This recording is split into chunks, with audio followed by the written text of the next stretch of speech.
Welcome to another episode of the Left of Lansing podcast with Pat Johnston. A progressive insight into Michigan's political and cultural world. And of course, an entertaining podcast designed to shine a light on how to make Michigan's political machine work for the people. Now, from the Left of Lansing headquarters, located in his attic, here's the award-winning Pat Johnston.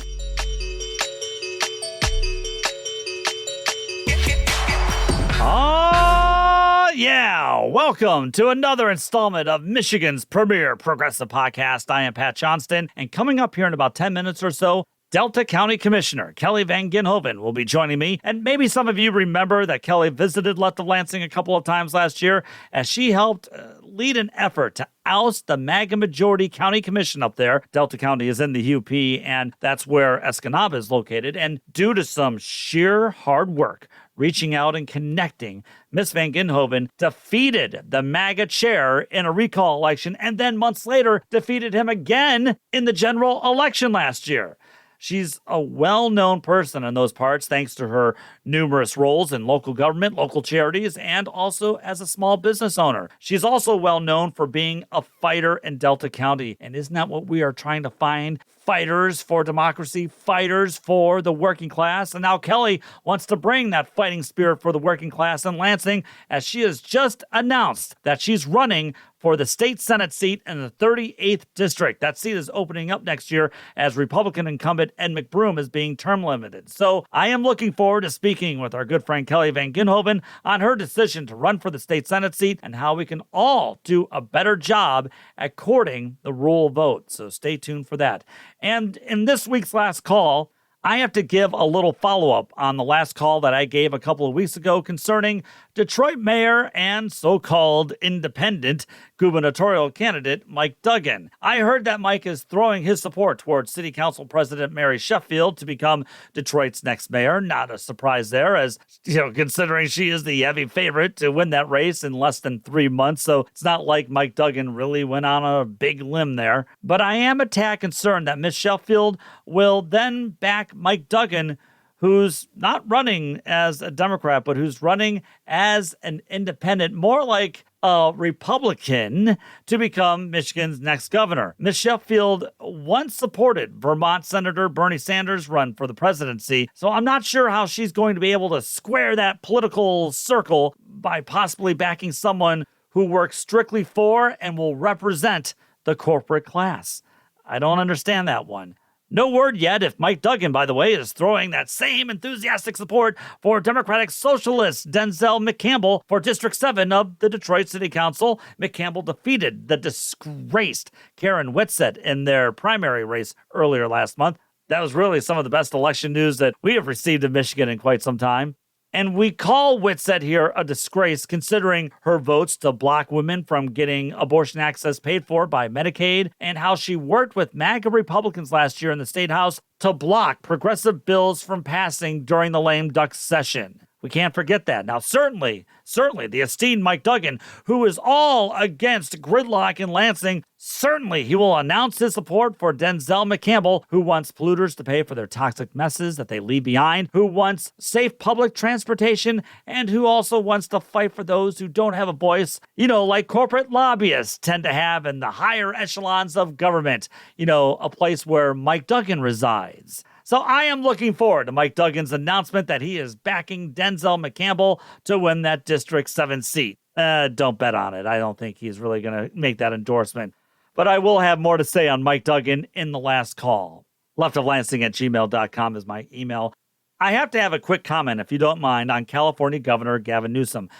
A good friend of mine contacted me recently and didn't understand why so many Democratic voters were suddenly all excited about Newsom's moves to gerrymander California to get more Democratic Party seats, and also over his recent Twitter posts mocking Dear Leader Trump's social media posting style. Like me, my friend really has no love for Gavin Newsom, and I really don't have any love for Gavin Newsom. He would not be my first, second, or third pick for president. But I did respond to my friend by saying that I had a little bit more nuance here. Because again, while I am no fan of Gavin Newsom, I think he's right to fight fire with fire by calling for a special election to redistrict California's congressional seats due to the recent moves by Texas MAGA Republicans to gerrymander the hell out of their state by making more Democratic seats disappear. Now, again, unlike Texas, Newsom's actually calling for a special election to redraw the district maps because, that's more, what's the word I'm looking for again? Oh, right, Democratic with a small d. It's not the best, I agree, and I understand that Democrats, they like to play by the rules, but those days right now are gone. Deciding to disarm yourself as the war is heating up doesn't make a whole lot of political sense, especially at a time when MAGA Republicanism, which I consider to be an existential threat to the country, is refusing to play by those rules. The Trump regime is decimating the lives of the working class while erasing American culture. It's time to fight fire with fire, and Gavin Newsom is doing that, at least on the gerrymandering front. As for Newsom and his staff's recent mocking of Dear Leader by tweeting exactly in the same style and way that Dear Leader tweets, it's garnering lots and lots of attention. And it is, really. I mean, considering a lot of these tweets from Gavin Newsom are getting like 50,000 likes or something like that. It is amazing. So Newsom has found a way to fight back, and his social media team posted similar Trump-like tweets, like this one from Fox News talking head Dana Perino, who criticized Newsom's recent tweets, and it reads as follows. Dana Ding Dong Perino, never heard of her until today, is melting down because of me, Gavin C. Newsom. Fox hates that I am America's most favorite governor, ratings king, saving America while Trump can't even conquer the big stairs on Air Force One anymore. Trump has lost his step and Fox is losing it because when I type, America now wins. Thank you for your attention to this matter, Gavin Newsom. Okay, that's pretty good. That's not bad. Then there was the video that Newsom's office posted where he hammered Texas MAGA Republican nutjob Governor Greg Abbott, saying that Abbott rolled over and is doing whatever his dear leader Trump demands. Naturally, this caused lots of pearl clutching from the former F Your Feelings crowd because they thought that Gavin Newsom was mocking Greg Abbott, who's in a wheelchair, really rolling over. That's what you took from it. You think that he's mocking him because he's in a wheelchair. I mean, I thought we were not in a politically correct state anymore here, MAGA. I thought that's what you were fighting for. But I love the part where Fox News wanted to get a statement from Gavin Newsom to see if he would apologize. And this is what they said. We asked for a statement from Newsom's office, and he said something flippant like, oh, you're so woke, he will get over it. Now that's pretty good, throwing that back in their face. And to bring it back to Michigan here a bit, Newsom released a tweet saying again, in all caps, I hate Kid Rock. And then he later tweeted, has anyone noticed that since I said I hate Kid Rock, he's no longer hot? And of course, Newsom was trolling Trump's constant obsession with Taylor Swift. Look, is it ridiculous? Sure it is. But why did it take this long for Democrats and for the national political media out there to understand how unhinged and ridiculous most of Dear Leader's tweets or Truth Social posts have always been? No one ever calls them out on it, and now it's just accepted. It's Trump being Trump. So Gavin Newsom and his people are illustrating how freaking insane Dear Leader's posts have been for these last 9 years or so. I think this is a good way to fight back. It's showing some strength. And I wish other Democrats would learn from this, Gretchen Whitmer, because it's doing one thing, making MAGA and the MAGA influencers upset. Their hair is on fire, and it's putting them on the defensive because they're realizing how dumb most of their Dear Leaders messages really, really are. It's embarrassing for them. Second, as for Newsom's calling for a special election to redraw California's congressional maps, look, again, I would love a national anti-gerrymandering bill to pass through Congress, but good luck with that happening. I want us playing by all of the same rules. I want us playing by the same rules, but the Trump regime and its MAGA Republican allies refuse to play by those rules and are instead attempting to circumvent the representation of millions in the state of Texas. You see, MAGA Republicans understand how wretched and unpopular their policies are, like the MAGA murder budget, for example. So that's why Texas Republicans are attempting to eliminate a handful of Democratic seats in Congress. It's all about holding on to power. Is it ideal that Newsom has to resort to these tactics? No. However, this is political war. All right, it is political war, and we're tired of Democrats getting shoved into the dirt because they refuse to fight these MAGA guys in the gutter. All that said, again, I'm not a real fan of Gavin Newsom. His moves to MAGA Republicans right after the election to court these MAGA types and even echoes some of the same MAGA talking points early on was a sign of pure Democratic Party weakness. And I don't think Newsom's done the best job in California either. So again, he would not be my first, second, or third choice for president. I always think that Gavin Newsom's in this for himself, but I do respect Newsom for actually fighting back right now, showing some spine, and displaying some pushback for a change.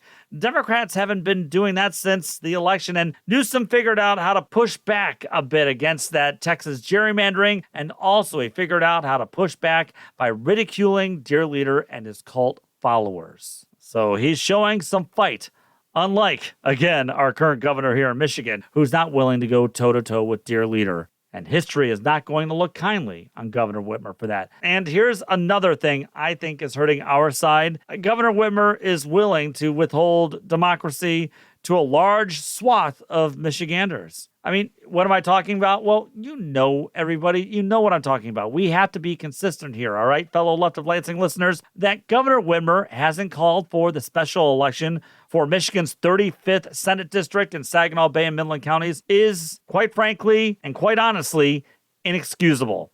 Inexcusable. If Democrats and progressives profess to believe in democracy, then look, we have to live by it. Whitmer's apparently nervous that in calling for a special election to fill former state senator Kristen McDonald-Rivet, who's now a congresswoman, Whitmer's nervous that that seat will be lost. But that's not a good reason to withhold a good chunk of Michigan from receiving representation. Look, I get it. A Republican victory would make the state Senate an even split, but Democrats would still have the majority with Lieutenant Governor Garland Gilchrist overseeing the Senate. And besides, how does leaving people without a state senator draw more people to the Democratic candidate in future elections? I think this will hurt. But at the same time, it's not like the Republicans are enjoying massive success. Donald Trump is not enjoying massive success in the state of Michigan. Perhaps the Democrats would win that race, as long as the candidate ran on a strong working class agenda. But this doesn't seem to be helping. It really doesn't. Governor Whitmer should live by her words that she believes in. All right. She's always said that she believes in democracy. Well, if so, call the special election. Two more items to go here before we move on to Kelli van Ginhoven. One, the MAGA Michigan Republican majority in the State House ramrodded a bill this week that would effectively ban ranked choice voting. The final vote broke along party lines, with every Republican backing the ban. Now, petitions are currently circulating across the state, and I proudly put my signature on such a ballot that would make Michigan a ranked choice voting state. I think that's a good thing. It would be a way for us to not only break the stranglehold of what party bigwigs want here in Michigan, but it's also a way for us to break up the corporate stranglehold on some of our corporate-bought office holders. Even more, ranked choice voting allows for coalition building around a candidate that is more accepted by the people.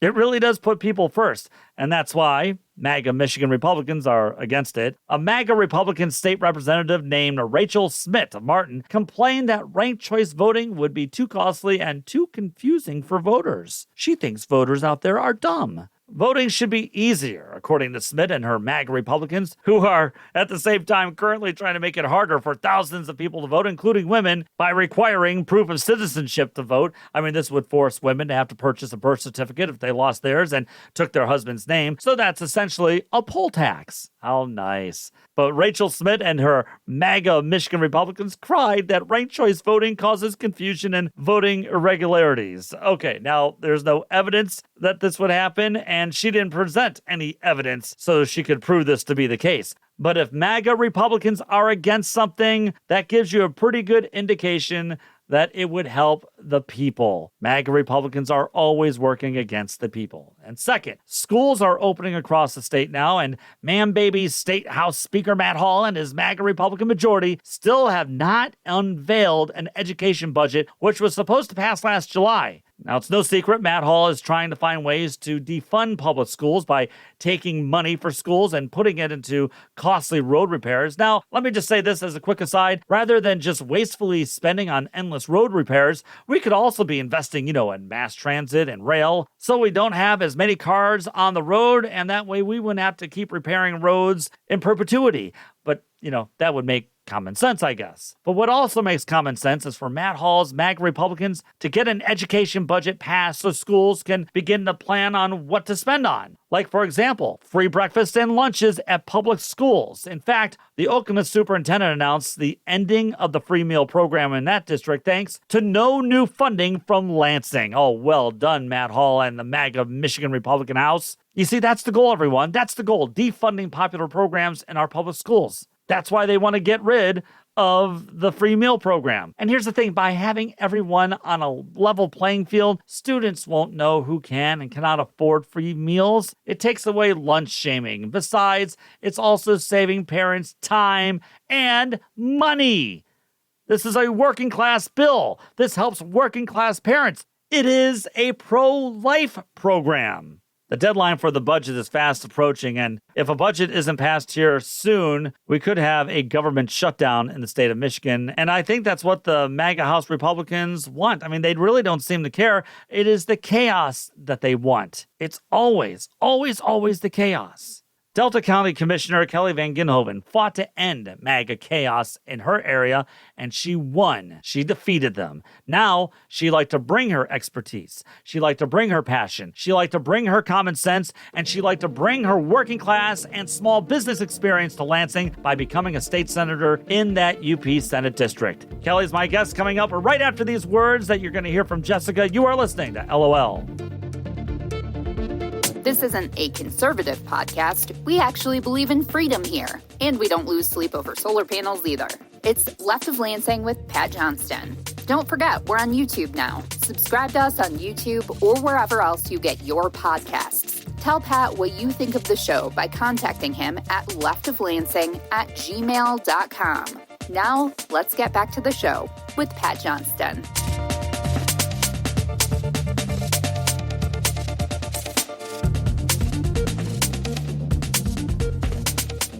Hey, please subscribe to the show on the YouTube as I post videos and commentaries there that are sometimes not part of the weekly show. And of course, you can find all of the previous episodes and some clips from the previous shows there as well. Just look up Left of Lansing on the YouTube and subscribe and like the videos as well. That really helps us a lot. Also, subscribe and give the show a good 5-star rating to help spread the common sense, progressive message that we share here on a weekly basis. And again, you can always email me leftoflansing@gmail.com. All right, it's been a while since we last talked with our guest here this week. Kelli van Ginhoven watched as the Delta County Commission in the Upper Peninsula was taken over by a MAGA Republican majority a few years ago. And as we've seen in other counties, like in Ottawa County in southwestern Michigan, the MAGA majority there in Delta County refused to follow normal procedures and follow rules in order to enact their own radical right-wing agenda. It was, as Kelli described it,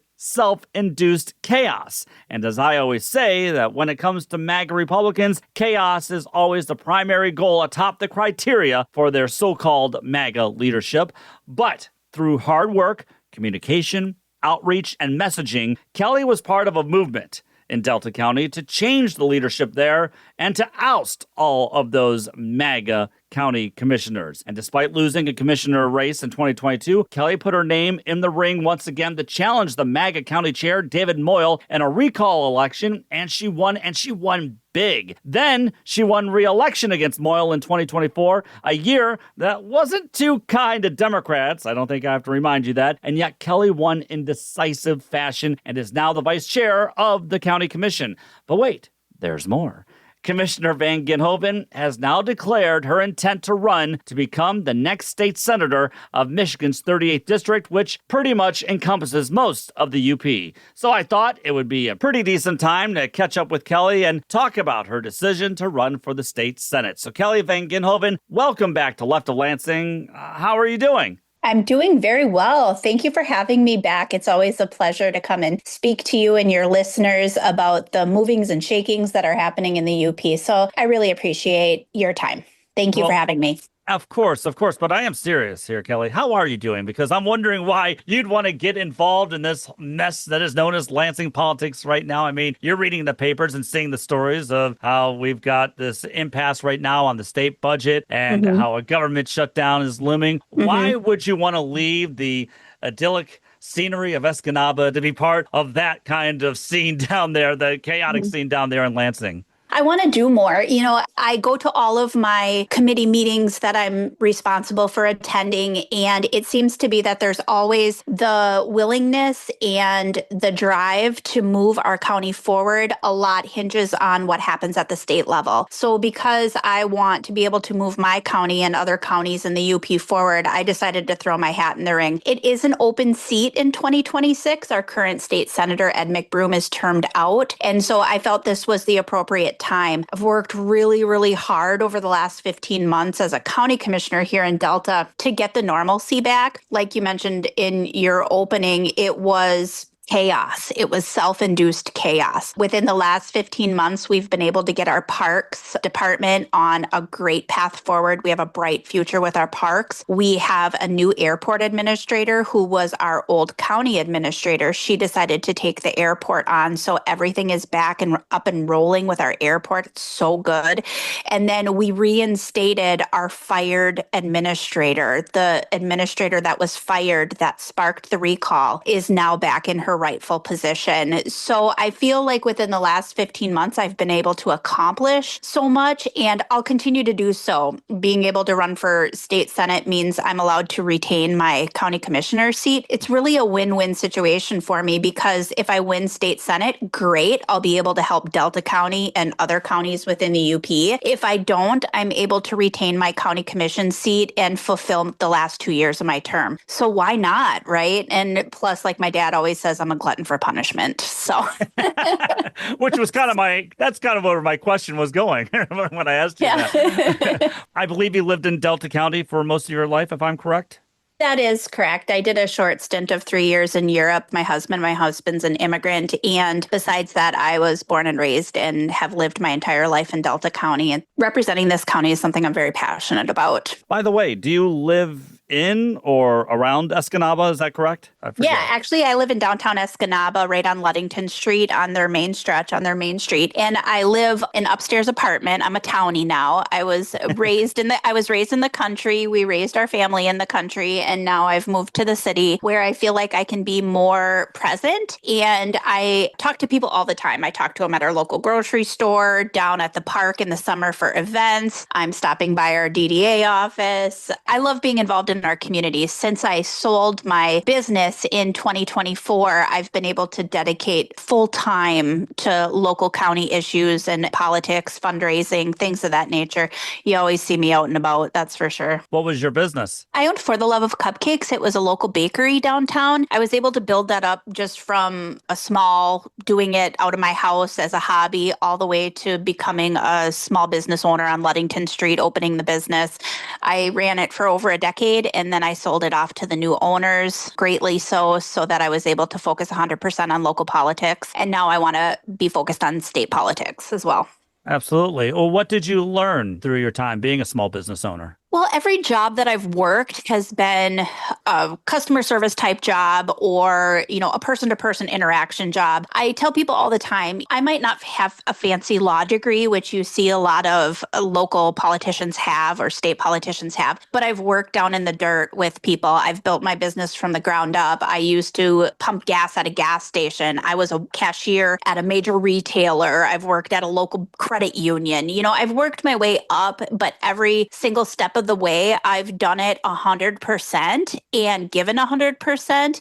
And I think that has helped me. It definitely helped me in my small business years because of all the connections that I made. People became my customers. And now those same people who've seen me as an early 20s person working at a major big box store are now seeing me lead local government and always keeping the person first, always listening, always hearing what they have to say. Like I tell people all the time, this is going to be a campaign that's not about me. This is about us. It's not what I can do for myself. It's what I can do for you. I want to hear what you have to say. And people, they really hone in on that. They are really excited that I don't try to pretend that I know more than they do. They know more than I do. And surrounding yourself with people who know more than you is really important. It's humbling, and it's also a great step forward in making communicative and collaborative effort in a campaign going forward that I want to focus on being grassroots. So it sounds like that your years of like this working class background is going to really serve you well, and is kind of serving as one of the reasons why you are running here for the state Senate seat. Absolutely. I talk all the time to people about experience, right? Of course, you want people to have an education and you want people to have the knowledge, but experience goes a long way. Our senator right now that we have in office is a farmer by trade, but he knows people and people trust him. And I will gladly say, openly and transparently say, as a Democrat, I voted for him as a Republican because I felt that he was the better person to do the job, not along party lines. I understand over the last few years, it's gotten very divisive, and I really want the centrist Republicans or the slight, the middle to the road to the slight right. I want them to be open to what I can do for them as well. This is going to be a campaign for the entire UP, and I'm really excited about it. Plus, I want to be the first woman in the 38th district to go to Lansing. I think that's important. You brought up a great point there about trying to get the independents and get some old-time Republican voters towards your campaign. Do you feel like that the current state of the Republican Party in Michigan is trending more and more to an extreme wing of the political spectrum? I look at the statistics from the last few elections, and it's a little disappointing. But I think we have a really good shot in the midterms. I think everything that has been going on in the last, how many months since Trump took over has really swayed people to go, ooh, I don't know if this is what I signed up for. And if I can just be an open book to them and allow them to be open book with me, I think that's where we start to realize that we could be a lot more similar than we are apart, and the divisiveness can stop. When you look at other democracies in the world, essentially, you see that there's always usually more than two parties, right? There might be 3, 4, 5 parties all looking for an equal shake at things. But because we are just a major two-party system, that divisiveness comes so much easier to our country. And I think we have to try and mend those fences. Now, I'm not saying, for the progressive Democrats that I'm not going to be progressive on certain issues. Of course I am. And I'm not going to say, certain things to try and appease Republicans or Democrats for that matter. I have to be my own type of candidate, and that's what I'm really hoping to become. No, I hear you. I hear you there. And so I guess that leads to my next question. What ultimately made you decide that you wanted to get into state government and run for the state Senate seat? Like you said, Ed McBroom is term limited, so it is an open seat, but there's more to it than that, right? Oh, for sure. I mean, I want to do more, I want to be more, and I want to help more. That's what I said in my kickoff speech that I did last week at the UP State Fair. I feel like right now and what's coming in the future of Delta County is going to be great, and it's going to be a steady progression forward. And I feel like I've been instrumental in that change and in that progression. I think that at the state level, we need some more consistency. We need to take more seats. We need to be able to ensure that when we come into 2026, we have that trifecta back. So we're able to push things forward. And with that, I mean governor, House, Senate. I think it can happen. I think like in the 2026 election, it's going to be key. You're going to see a lot of flipping going on. We have haven't had a blue Upper Peninsula since 2011, and I want to make it happen again. And I want to be the first woman to do it. There's just no reason for me not to. I had been approached to run for the 108, but because of the redistricting of the 108 recently, it went from being rural to being extremely rural. And I have to be honest, the rep that we have right now, Dave Preston, I don't feel is doing a bad job. I think that to run against him as an incumbent wouldn't be a smart move. And yeah, I could just say, why not just do my 4 years as county commissioner, and then the next time the state Senate race comes up, and it's like, no, I don't want to wait. I want to do it now. I want it. I want it for the people. I want to make a difference for our Delta County and for our UP as a whole. And I think I can.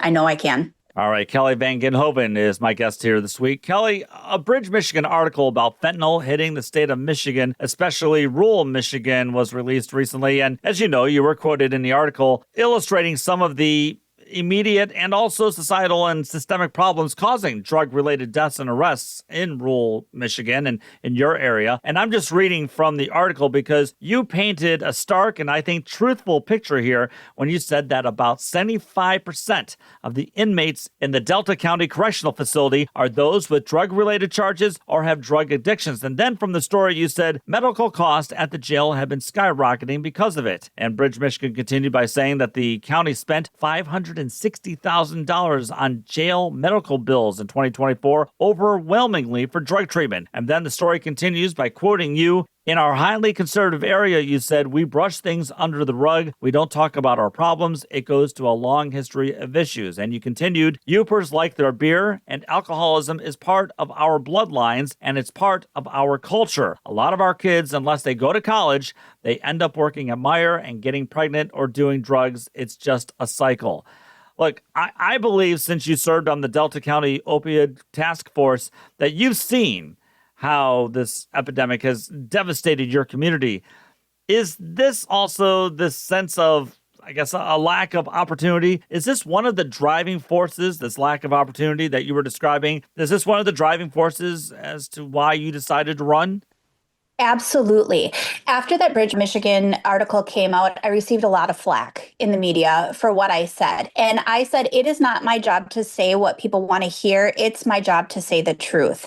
One thing that I wish I would have said that I didn't say at that time was that we have an excellent trade school program up here. The Upper Peninsula Construction Council has worked to establish and start this program for students who are still in high school to be able to do these summer programs that sets them up to then go into the trades programs. I've been able to talk to a lot of people who've been influential in that programming and say, hey, yeah, going away to college is great. And we don't just want people to, go out of high school, get a job and go down this bad path. We have these trades as well. And I'm like, oh my gosh, I'm sorry. I was ignorant to it. I didn't know. And so I've done a lot of corrective action on number one, not making statements without doing my due diligence. And number two, realizing that there is more out there that I may not know, and I have to do more to be better prepared. And this UP Construction Council has been doing wonders for our Upper Peninsula young people. And I can't wait to see the amount of people that we are able to export who are skilled and unique tradesmen who can make a difference, who can put the UP back on the map. I'm a strong union proponent. I have a strong union proponent for my campaign. I have an unyielding and unwielding faith to unionization.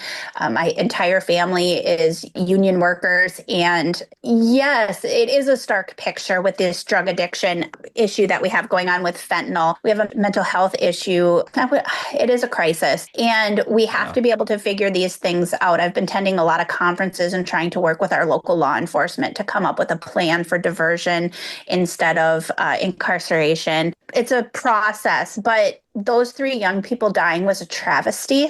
That didn't need to happen. And I'm hoping that, they always say you have to hit rock bottom before you can come back up. And I hope that was Delta County's rock bottom, because I can't stand to see it get any worse, but I'll fight like hell to make sure it doesn't. I'm not here to be everybody's friend. I'm here to just say what needs to be said a lot of people were like, well, she's not wrong. I should have said, entry level positions that have no probability of future. You know what I mean? Right. And instead, when I was talking to the man, I was driving by Meijer and I thought, well, people work at Meijer. But the fact of the matter is, Meijer is a low wage provider in this town. Walmart is the same way. We have people who are on medical assistance and food assistance working full time at Walmart because they're slave wage jobs. We can't even make it up here. We've got rent because of our housing crisis. We have rent that is anywhere for a 2-bedroom apartment, like $1,000 to $1,500 a month, no utilities included. Well, when you've got somebody making $14 an hour at Walmart, that's not feasible. They can't make it. And I'm sitting there thinking to myself, like, you guys deserve more. I'm really excited at the opportunity when I run for Senate, if I'm elected, that I can sit on budget. I can sit on something that has to do with communication for the people. I just want to be able to make a difference. But damn, I just want the UP to be blue again, because it was. We used to be deep blue. Now we're so MAGA red, except for a couple districts. But I think for me, it's going to be really hitting the ground. So my campaign team is awesome. We've already got our strategic plan and, hopefully I'll be able to do it. Here's how I read it, Kelly. I mean, I read it as something as a picture that we're seeing in many parts around rural America, not just, in Michigan, but where you're seeing a lot of people feeling left behind. You're feeling a lot of people feeling some desperation in certain areas. And I was wondering if that was one of the reasons why you decided to run was because of this never-ending cycle. And maybe also because you've sort of hinted at it here that you believe that maybe Democrats have wasted a golden opportunity on reaching so many who haven't heard much from Democrats maybe in a long time. Absolutely. I feel, and I said this in my speech on my announcement day as well, that the Democrats have failed rural America. We have chosen to focus on urban areas, getting out the vote there, and the rural people felt left behind. I said, in my press release, we don't feel heard in Lansing.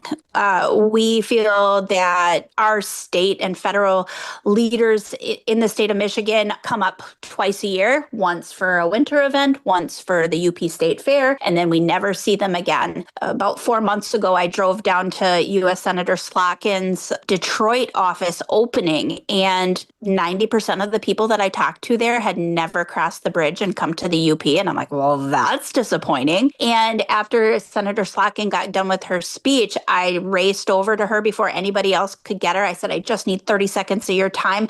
I need you to get to the UP more. I need you here. People feel left behind. This is where we make the difference. And we see a lot of the Democrat candidates going up to Marquette County because Marquette is blue. Well, yeah, you always want to go where you feel at home, but the true success is going to places where you feel uncomfortable. And we can't just play it safe. We've got to get that rural vote out. The Republicans took school boards, they took city councils, they took county commissions, and then they spread out and they got the word out and their local people felt heard. Well, that's how voting works. If you feel heard and appreciated, somebody's going to vote for you. Well, if you focus on urban areas, I'm sorry, there are no urban areas in Upper Peninsula. And so I just want people in the rural areas to know that I am you. I am the rural person who's screaming at the state and federal leadership to get up here more. And I won't stop. I'm not a woman who keeps my mouth shut. And so if I'm able to get on that Senate floor, you can bet your butt I'm going to be fighting for UP values and to be heard. And we need to get it done. That this UP has got to flip blue. It's gotta.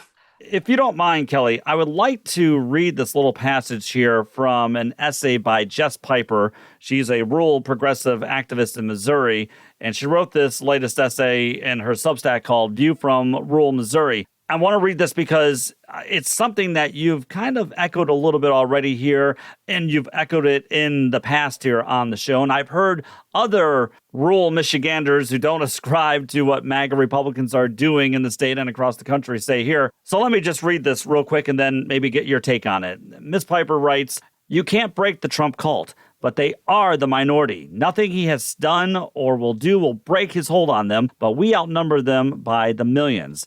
Democrats have to stop acting like whipped puppies, like the underdogs, like losers. Grow a spine and stand up and speak out. Speak to everyone, go to the tough places, and do the tough work, even in rural spaces. So, Kelli, I'd like to ask you, does that ring true with you? Mm-hmm.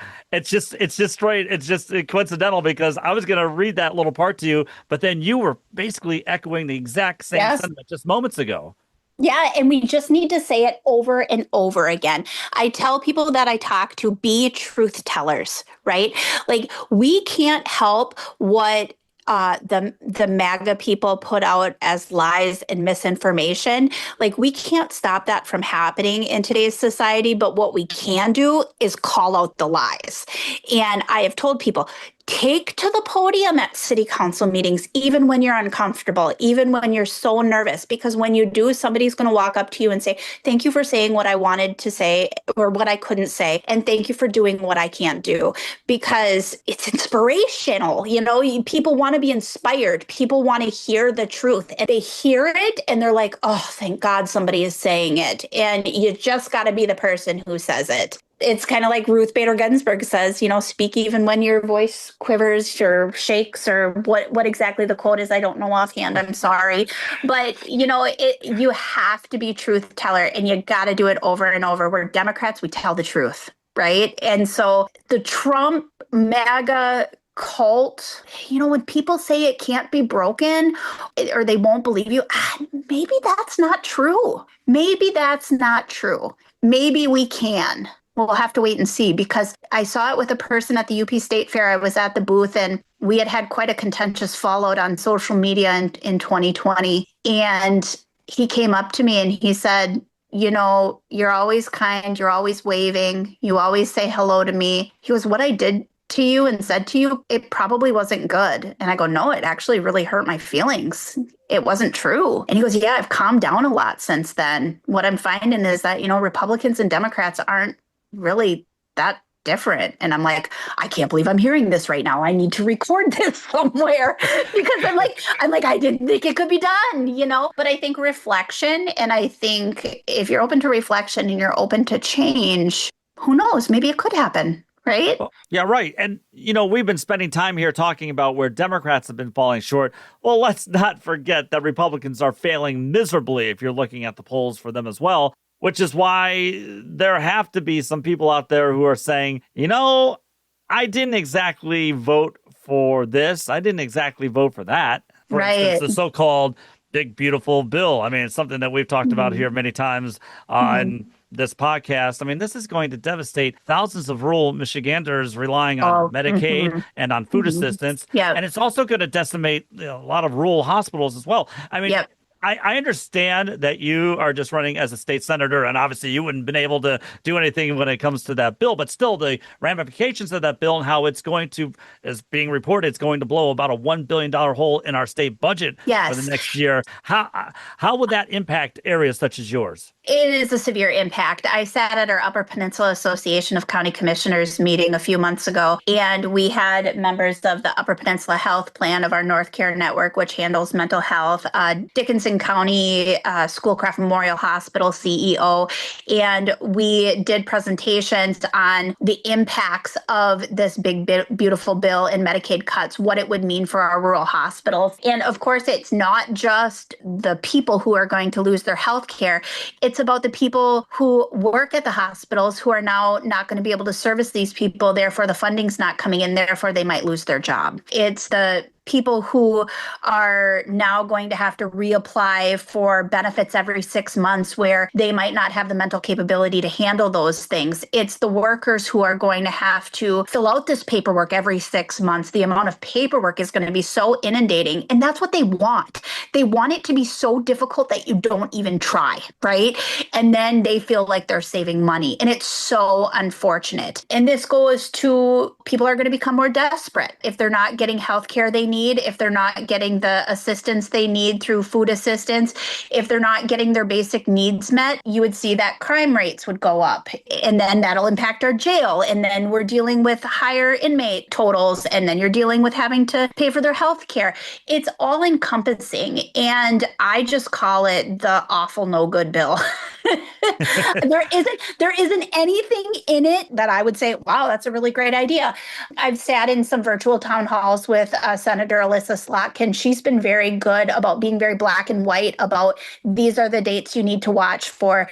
This is the change that's going to happen. And these are the impacts they're going to have on your community. So you have to be prepared for them. So I've sat with our Delta Intermediate School District president on these calls, with our county administrator on these calls. And so we're all educated on these changes that are going to happen. And then I'm able to help my constituents more. But the rural impact on these cuts, it's going to be devastating. I'm really scared about what's going to happen October 1st, because a lot of these changes are going to be instituted October 1st. And it makes me wonder, are the people who are going to be handling these changes, so the Medicare representatives, the healthcare workers, the coders, everybody that has a part in these social programs, are they going to be made aware of how these changes are going to occur? Are the forms going to be ready? Just things that like a normal person doesn't think of, that we have to consider, because it's all encompassing in our county and in our Upper Peninsula. I think it was 75 to 85% of the patients that go to our pathways system for mental health issues are Medicaid recipients. And now you're talking about 54 to 64-year-olds having to work at least 20 hours a week in order to maintain their benefits in certain circumstances. Are those people going to be aware of that? Who's going to track that? How are they going to submit that information? I mean, it seems like, well, people who are receiving benefits need to work. Oh, yeah, that's a great idea. But when you look at how it's going to be accomplished, I don't know. It's a scary thought. It's a scary thought that's coming to reality in October. And that's why you are running to be a voice out there for many, many people who are not being heard right now. Kelli van Ginhoven, thank you so much for being on. How can people learn more about your campaign? Yeah, so I'm in the process of setting up my website. It should be set up by the end of the week. And then I also have an Act Blue online donation campaign right now. And that's just the secure.actblue.com/donate/KVG for Senate 2026. I'm also in the process of making my Facebook page. So we're still early in, this campaign kickoff, but I really appreciate your time to be able to get my words out. Thank you. Hey, you're just continuing to try to build that blue foundation up there in the UP. So Kelli van Ginhoven, thank you so much for being on. And hey, let's catch up again soon and check out how everything's going. I would really love that. Thanks.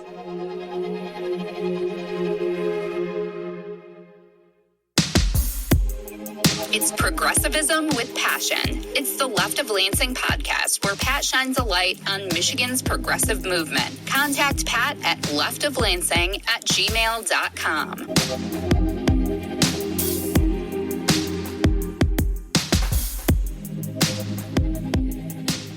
Special thanks again to Kelli van Ginhoven for joining the program here this week. Let me know what you thought of my talk here with Kelli. That's leftoflansing@gmail.com. Kelli's bringing a working class fight for a working class in Michigan that has been underrepresented for too long. Far too long. And I found the part where Kelli said that she spoke with Democratic Michigan U.S. Senator Alyssa Slotkin. It was a brief talk, she said, but she implored the senator to make time for more visits to the UP.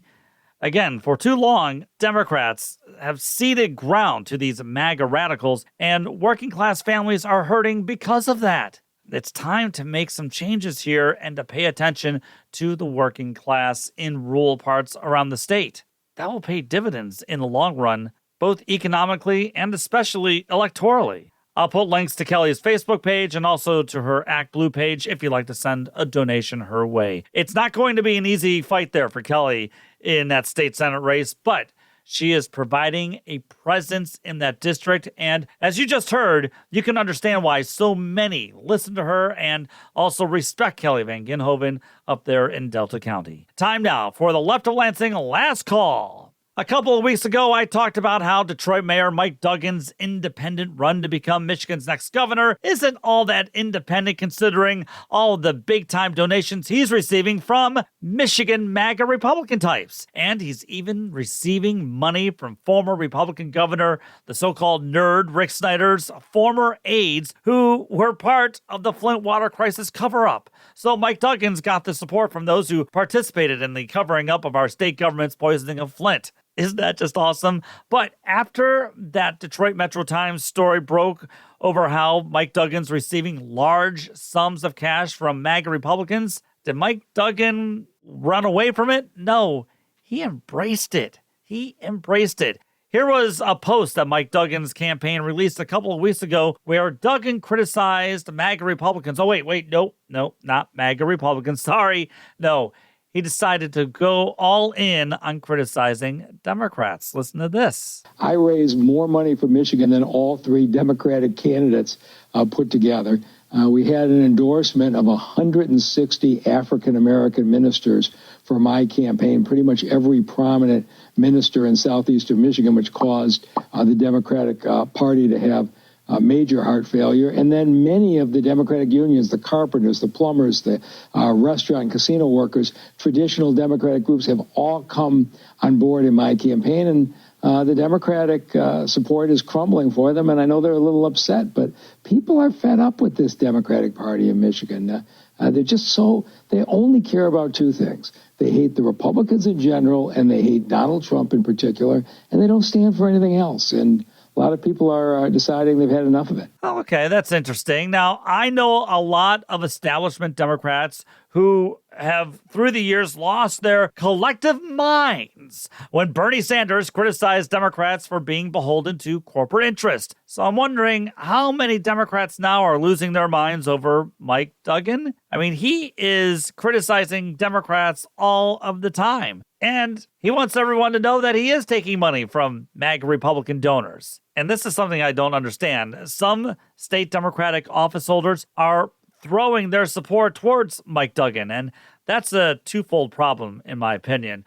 One, Democrats are willing to leave their party for this guy, and two, Democratic Party leaders in Michigan aren't doing a good enough job with their own people. Hey, I gotta call him like I see him, right? But there's something even more disturbing going on here, and I don't get why state Democrats aren't hammering Mike Duggan for this. He's a stooge for the corporate class. The Detroit News reported last week that J.P. Morgan Vice Chair Peter Scher is also, by some dumb luck, part of Duggan's dark money pact called Put Progress First. J.P. Morgan, of course, has gobbled up many assets in Detroit, and maybe that's why Duggan named Marcus von Kampf, J.P. Morgan Chase's commercial banking chief financial officer, to serve as Detroit's chief operating officer. He made that announcement last year. So it seems like old Mike has a lot of big money interest in his pocket. Now, here's a quick question for you. Do you really think a Governor Mike Duggan will end the corporate welfare waste that is the SOAR program in the state? I wouldn't think so. I mean, Mike Duggan's out to make a buck, and he surrounds himself with all these corporate types just to help him get elected. And I'm sure they'll expect zero payback for all of their hard work, I'm sure. I'm really sure of it. Let's not forget, too, that Mike Duggan was one of the main proponents, one of the main drivers for that so-called auto insurance reform bill, a bill in which people are not saving on their car insurance, and now Michiganders are paying more for less coverage. But the insurance lobbyists cashed in big time, all thanks to Mike Duggan, the man of the people.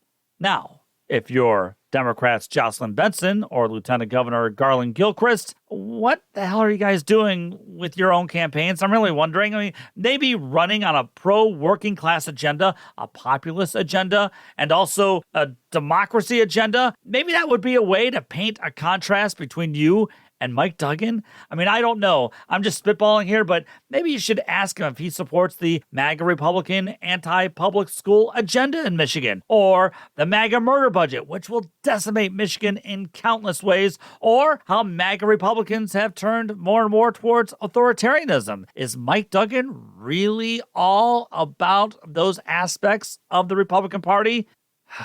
One could start to fight back and put this guy on some defense, or else Mike Duggan could win, or worse, hurt Benson or Gilchrist to the point where MAGA Republican John James is our next governor. Where are Jocelyn Benson and Garland Gilchrist? Where are they? You're listening to the Left of Lansing podcast. The music you're hearing is by Wander Beats. To hear the latest project, check out Space Leopard on your favorite streaming site. Now back to our favorite progressive voice in Michigan. It's Pat Johnston.